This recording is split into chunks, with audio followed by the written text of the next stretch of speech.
Today we're getting into the latest Tesla news, including Tesla being the best-selling automaker in a number of markets, a new popular Tesla prototype spotted, more Robotaxi development, and more, so let's get into it, and a special thanks to Lectric for sponsoring this video.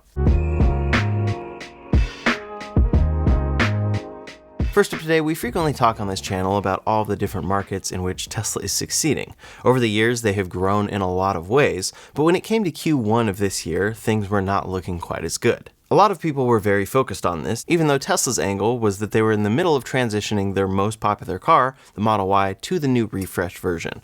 People were waiting for that new version to come out, and of course, production was halted for a decent amount of time at all of their factories to get this up and running. They didn't stagger this release like the Model 3, and then it's even more popular than the Model 3. In any case, especially from Q1, there were plenty of articles about where Tesla wasn't succeeding, and then even into Q2, we've seen less than ideal numbers from Tesla, especially year over year, but they're still doing incredibly well, especially when you look at global numbers.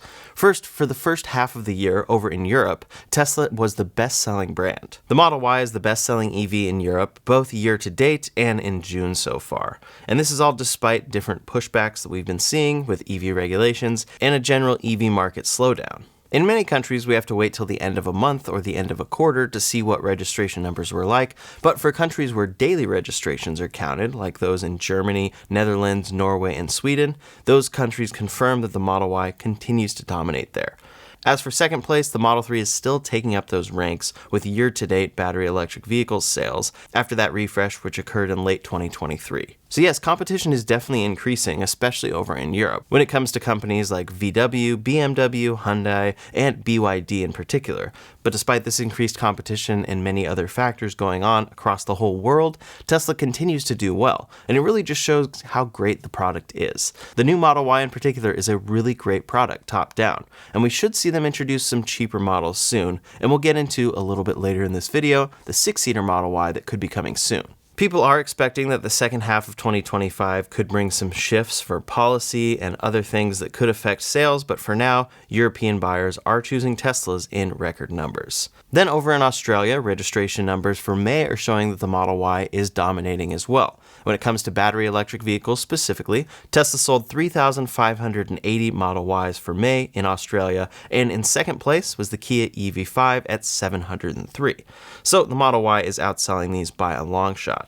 It is worth noting that they sold about 10 times less Model 3s at 317, number 9 on this list. And there are 4 different BYD cars on this list. So that is one difference when we're looking at all these comparisons between Tesla and other brands. Tesla really only has a small handful of cars. In fact, they really only have 2 in a lot of these markets because the Model S and X may not be available or are just much more expensive than the Model 3 and Y. But when it comes to other brands, they have a lot of different options available. So you may not see them getting quite as many sales of one particular car compared to the Model Y, but they may have 4 different models for people to choose from. Overall, I think that's a strategy that will help Tesla in the future, but for now they are laser focused on just releasing more of the same vehicles with different options. Then in a new study from AutoVista24 looking at global sales, Tesla is topping EV sales there as well. The Model Y, again, was the best-selling BEV globally in the first quarter of 2025 with 201,773 units delivered,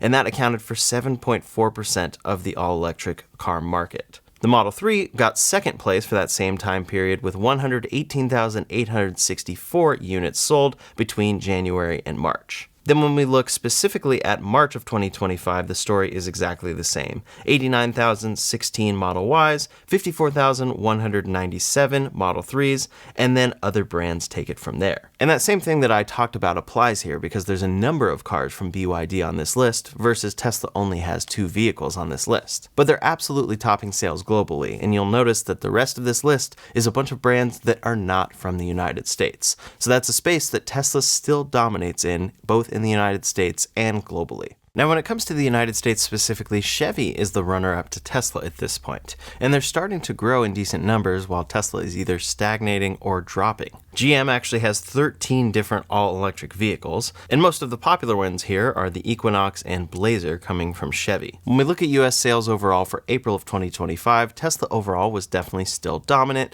with 39,913 EVs sold. However, year over year from April of 2024, this is a 16% downturn. turn. When looking at Chevy, their number still very much pales in comparison with 9,160 US registrations, but that is a 215% growth since April of 2025. In third place here is Ford, followed by BMW, Hyundai, Cadillac, Nissan, Rivian, Mercedes, and Acura. It is worth noting that while Tesla was down 16%, Ford was down 33% year over year, Hyundai down 25%, and then Rivian down 30%. But one of the biggest things really helping Chevy is the Equinox EV, which they say is America's most affordable 315 plus mile range EV, because this starts at about $35,000. That has been a target price point for a lot of brands, and especially Tesla, for quite some time. So I'm really hoping that Tesla can compete in this price range soon with something like a stripped-down Model Y. In any case, it's very interesting to see all of the markets that Tesla is still very much the top brand in, even when people seem to think that sales have overall flatlined. Of course, they've gone through a rough patch, and that will likely continue a little bit into the future, and they need some more affordable vehicles. We're definitely seeing the need there. But for the time being, they're still doing very well in most markets that they exist in, and we'll see how Q2 pans out as we come up to the end of the quarter. They do have quite a bit of incentives in the United States, and they have some incentives over in China, so it shows that they do have to create some demand, even though things aren't doing overall terrible for these newly refreshed vehicles. The deal for 1.99% APR on the all-wheel drive Model Y just ended, but the rear-wheel drive still has that APR incentive available through the end of the month, and I wouldn't be surprised if in maybe a couple days here, Tesla does add something back for the all-wheel drive version. In any case, I'll be sure to keep you posted on all the incentives because we might see them ramp up within the next 2 weeks towards the end of the quarter. All this to say, Tesla continues being the bestseller in many different markets, especially when looking at EVs specifically. And the Model Y itself is obviously their bestseller and may still end up being the best-selling car in the entire world for 2025. So yes, sales have been down a little bit, and we're especially down for Q1. We'll see how Q2 turns out, but it doesn't seem like things are doing quite as bad as many assume. Next up today, it's always exciting to see Tesla working on some kind of car that they have to cover up, because that means something new is on the horizon. And most likely, at this point, we should probably get something that is a little cheaper or what people really want to see from them. Now that the new Model S and X refresh are officially out, we know that we are not really going to be spotting a special covered up version of those because Tesla has refreshed those for the near future. Most recently though, we were spotting the Model S and X out in the wild with a front bumper camera, a different bumper for the plaid version, different colors, and more, and this was officially confirmed when Tesla announced these refreshed vehicles. It's almost a little much to call them a refresh because it's only an update of some of the features, but it does change some things like overall ride quality and things that are a little more than just adding some LED lights. Yes, that will probably be the thing that people notice the most, but they did make some more changes to the overall core of those cars. Still, people wanted to see a lot bigger changes to these cars since they're more expensive, and they really are represented as Tesla's flagship models. The Plaid Model S has now been outperformed by others like the Lucid Sapphire, and then people want to see things from the Cybertruck make their way over to these cars, like a 48-volt low-voltage architecture to enable steer-by-wire, an 800-volt architecture to enable faster charging at new superchargers, and vehicle-to-load capabilities, and more. But at the end of the day, it's pretty clear that these are Tesla's lowest volume cars, so going into the future, they're really focused on the Model 3 and Y as they have been for a long time. Next up today, I'd like to thank today's sponsor, Lectric, one of America's fastest growing electric bike brands. Their e-bikes are easy to use, many come pre-assembled, and ones that require it can be assembled in about 5 minutes. Here's me assembling my Express bike and taking it for a ride. Compared to my old e-bike, you can feel that this one is engineered to be electric. It has a top speed of 28 miles per hour, a 45-mile range, and a payload capacity of 330 pounds. Their Expedition bike can drive up to 170 miles on a single charge though, and can be used for hauling cargo or picking your kids up from school. Their versatile lineup includes options for everyone. I love how easily my bike changes gears, assists with pedaling, and effortlessly accelerates with the throttle. With this bike, many people can eliminate a lot of driving in their daily life. Lectric's e-bikes are affordable without compromising safety or quality, and they're super customizable with over 75 unique accessories. Then, if you ever have an issue with your bike, Lectric's 5-star customer service has you covered with groups and forums. Join over 500,000 happy riders today by clicking the link in the description below or scanning the QR code on screen. Make sure to use code SHAW at checkout to get a free bike cover with your bike order as well. When it comes to Tesla's factories, people spot a lot of things because they do allow people to fly drones over them. Especially at Fremont and Giga Texas, we can see a lot of what Tesla is up to, and this is why even when they're testing a prototype at their own factory, it has to be covered up to some degree. For example, here's a prototype that appears to be some form of Model Y driving around Tesla's Fremont factory. The photos were taken from so far away that people do think that this could be a smaller vehicle, and one particular thing that's interesting about this is it doesn't appear to have door handles, because those door handles would be black. So maybe there's some sort of change here, or Tesla is just dealing with some sort of special wrap on this particular prototype. No door handles could indicate some sort of new vehicle from them, but most think that this probably is just the performance Model Y, which we know they have been testing over at the Nürburgring. At the same time though, keen viewers who have been watching Joe Tegtmeyer's flyovers at Giga Texas have noticed that Tesla has been transporting a decent amount of vehicles outside of that factory using covered up vehicles. Normally, for transporting their vehicles, they're completely out in the open, but there have been some white enclosed car transport carriers in the outbound logistics lot that people have spotted. They've been there a number of cars, so there is some car that Tesla is making over at Giga Texas that they are not showing people. This could be that they are already working on Robotaxi prototypes that they don't want people to see in more numbers. This could be the performance Model Y and they're getting ready and staging it at different service centers, or this could be something like this more affordable Tesla Model Y that's expected soon. We've talked about this a lot on this channel, but overall many people expect it to basically be the same car but have stripped down features like we're seeing in the Cybertruck. In the Cybertruck long-range rear-wheel drive that Tesla is now starting to ship soon, they got rid of a number of features in order to bring that price down, and here's a good example. The rear of the center console in the Cybertruck usually has a screen, but for the long-range rear-wheel drive version, this is what it looks like. And we're expecting a lot of downgrades like this to come with a cheaper version of the Model Y. Maybe it will be the exact same body, but maybe it won't ride quite as smooth, maybe it won't have that fancy rear light bar, maybe it will have cloth seats, and a number of things to hopefully bring the price down by $5,000 to maybe $10,000 to get it under $40,000. In any case, we've talked about that one a decent amount, but there have also been persisting rumors for quite some time that Tesla is planning to make a 6-seater Model Y. Now currently the Model Y only ships in a 5-seater version, but in the past they've shipped a 7-seater. That adds a third row with 2 more seats. But the 6-seater version of the Model Y would actually be one with a longer wheelbase and a third row with 2 seats that actually has a decent amount of space.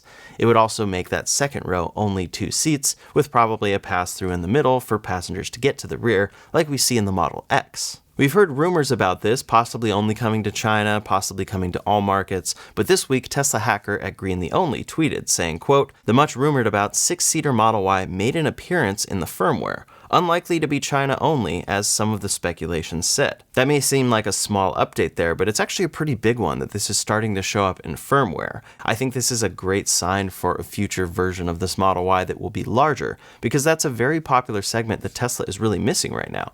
If you need a car that's a little bigger than a Model Y, then you have to price yourself all the way up to a Model X, which many people are just not ready to do. In fact, the Model X can be about twice the price of the Model Y, so you really could get 2 of these great new refreshed Model Ys for the price of one Model X, and that just doesn't make sense to probably most people. At the same time though, Americans tend to love their big SUVs, so an expanded version of the Model Y that actually has a reasonable third row for adults could be very popular. This was specifically spotted in software version 2025.20, so I'm curious to see where this could go. At the same time that Green the Only tweeted about this, he gave us a number of other updates saying, quote, "Some weird slow down to save energy. People typically drive this much slower here to save percentage navigation suggestions." This is actually something we have already seen in 2025.20.3 software, but then the big update comes with the next piece he talked about. He said, quote, "In-car Grok also got new language tutor personality." We can see a list of personalities here, and then there's icons that correspond to each of these personalities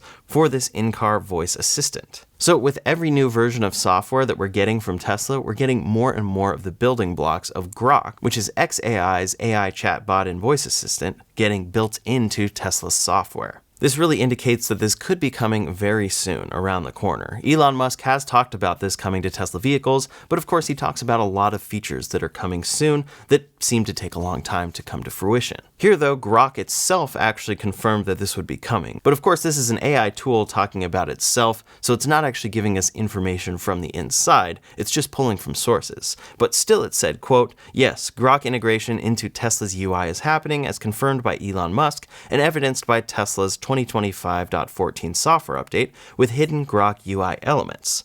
It promises enhanced voice commands and real-time assistance, improving user experience. However, privacy concerns arise due to automatic data sharing for AI training, with regulatory scrutiny in Europe. Internet dependency and potential subscription costs are also debated, while exciting, reliability and data privacy need careful consideration." Then Grok expanded on 3 of the capabilities this could definitely deliver, the first being navigation, where you can ask for real-time traffic updates, route suggestions, or add stops like finding a top-rated restaurant. These are things you can kind of do in Tesla's software right now, but it would just make it a lot easier to use natural language. Then you have vehicle controls, adjusting climate settings and more, and again, these are things you can definitely do now with voice commands, but they would be that much easier with an AI voice assistant. And then general information, get answers on weather, Tesla's stock price, or general questions like sunset times. This is something I'm particularly interested to see, because you can do this now through Bluetooth by talking to ChatGPT, Grok, Gemini, or any modern voice assistant through your phone. But having it built into the car here might be something that's pretty cool, and I wouldn't be surprised if it serves as a form of entertainment for people. It's just important to always remember that AI can hallucinate, and the answers it returns are not 100% accurate. Still, Tesla is putting the building blocks in place to bring this to their software quite soon here, and I wouldn't be surprised if this is something that we see get delivered in Tesla's annual holiday update. Sometimes their annual holiday update brings incredible features, and this would definitely be a big one that would be exciting for a lot of people. But sometimes it also disappoints a little bit with what it doesn't really bring. So maybe they're aiming for this holiday update, and I hope that they do achieve it. I think there's a lot there for the future if you can truly use natural language. For example, if you're going on a little bit of a road trip and then you want to make a stop, a lot of times you'll have a whole thought process of all this criteria that you want for your stops, and you'll probably have to engage with the screen and do a lot of work in order to fulfill that. For example, maybe you want to add a charging stop that has a bathroom nearby, but you prefer Target bathrooms or you prefer some other place. And if there's a supercharger that's at a Target, that would be great, but if there's not one close by, you don't want to go out of the way, at least not a couple more minutes. These are all things that you could explain to an AI voice assistant, and it would then understand and return you an informed result. Of course, in version 1 of this, I wouldn't be surprised if it's a little buggy and doesn't quite do what people want to see here, but it could be something that justifies Tesla's premium connectivity price into the future, and may even be something that causes them to have an upper tier, maybe something like $20 a month to have full Grok functionality. Elon Musk has talked about the latest version of Grok 3.5, saying, quote, "I'm increasingly confident that Grok 3.5 will be the smartest AI by a significant margin." And then he said, next week, Grok 3.5 early beta release to Super Grok subscribers only. It is the first AI that can, for example, accurately answer technical questions about rocket engines or electrochemistry. Grok is reasoning from first principles and coming up with answers that simply don't exist on the internet. The AI space is very interesting to watch because it seems like there are a ton of players all kind of doing the same thing at the same time. And then one will overtake another, and then another will come out with their own new model. So here I'm curious to see what progress we may see with Grok, and then how it could improve the user experience for Tesla vehicles as a whole. But when it comes to AI overall, Tesla is hard at work on their Robotaxi network. Their Robotaxi is really the end goal of their Tesla AI self-driving efforts that they've been doing for years now. At the time that this video is going up, we're about 5 days away from the initial launch of the Robotaxi network, at least according to what Elon Musk last communicated. But he did say they're being cautious, so it could be pushed back. But one interesting update here is we are seeing all the regulation come into place in Austin, Texas. And one of those is a trackable map that actually shows us Robotaxi deployment. The Tesla Robotaxi is now visible on the Texas Department of Transportation's Automated Vehicle Deployment Map. So this will be the first time that Tesla's fleet movements are actually publicly trackable. And I think that overall this is a good thing to see, because the public will actually be able to see how this is rolling out from Tesla from a government website, as opposed to just Elon Musk tweets that we have to rely on. For now, a single Tesla Model Y labeled as a rideshare service is currently in testing in the Austin metro area, and you can see this on the Texas DOT site. Of course, the huge change here from what Tesla has offered to customers is that there is no backup driver inside the vehicle. So the vehicle is operating entirely without a human driver, shifting the legal liability entirely onto Tesla for the first time.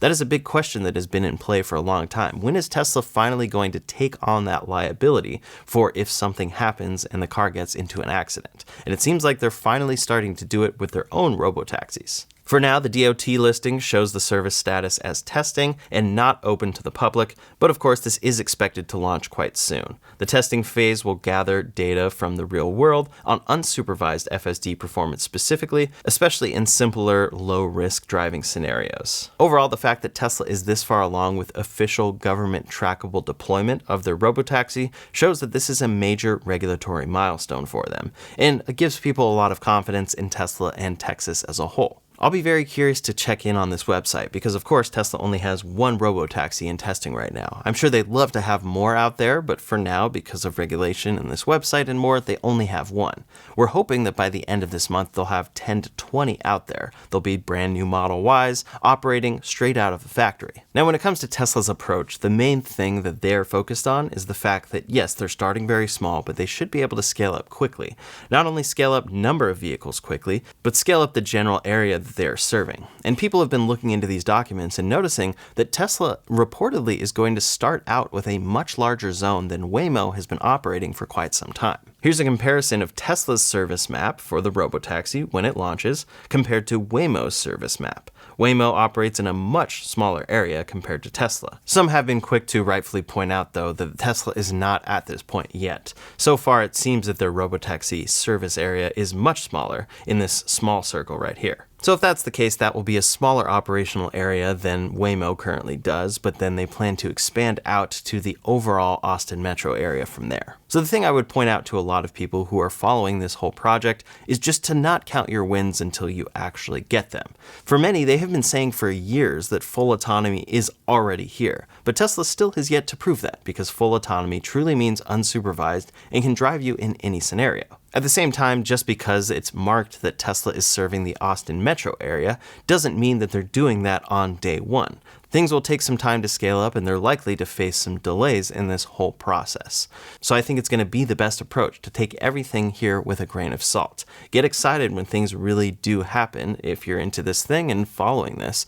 But overall, I wouldn't say that Tesla has destroyed the competition until they've actually truly done so. In any case, over in Austin, Texas, people have been seeing this robotaxi validation unit, and it's interesting to look in this one and see what's on the screen. That's definitely something I haven't seen on screen in a Tesla vehicle before, and of course, it's because it's a prototype robotaxi. Now, when it comes to the future of the robotaxi network, they of course want to expand out to the entire United States, and NHTSA has announced the next steps of their streamlined approach for self-driving car approval. The agency has now sent an industry letter stating that it will revamp its approval system for vehicles without human controls like steering wheels or pedals. They plan to fast-track exemption decisions under Part 555 and reduce prolonged delays and review times. NHTSA plans to soon publish improved application instructions with improved clarity on what manufacturers really need to provide.